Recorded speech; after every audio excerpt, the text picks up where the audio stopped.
शेतकऱ्यांची कर्जमाफी आहे. दिव्यांगांचं 6,000 रुपये मानधन वाढावं. मेंढपाळ, दूध उत्पादक आणि मच्छीमारांच्या साठी एक वेगळं धोरण निर्माण केलं पाहिजे. ऊस उत्पादक असेल, आमचा तूर उत्पादक, कपाशी उत्पादक या शेतकऱ्यांसाठी जे हमी भावावर 20% सबसिडी देणार म्हणून सांगितलं. MSPच्या 20% असं आम्ही म्हटलं नाही, सरकारनंच म्हटलं होतं.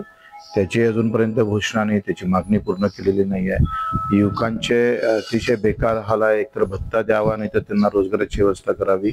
घरकुलाचा जो निधी भेटतो तो फार कमी भेटतोय. 1.25 लाखात काहीच होत नाही. काल आम्ही पाहिलंय का बऱ्याच लोकांचे काल SMS आले आणि बच्चू 15,000 भेटलं आणि 15,000 नंतर अजूनही पैसे भेटले नाही. 3-3, 4-4, 6-6 महिने हप्ते भेटत नाही, त्यांचे उरलेले पैसे भेटत नाही. व्याजानं आणावं लागतं, घर भाड्यानं करून राहावं लागतं आणि भाडं आणि व्याज असाच खर्च 70,000 ते 80,000 होऊन जातं. म्हणजे भेटलेलं अनुदान सुद्धा पूर्ण भेटत नाही, उलट तो अडचणीत येतं. तुम्ही जर पाहिलं तर अंगणवाडी सेविकांचे अजूनही मानधन त्यांचा पगार झाला नाही. 6 महिने झाले.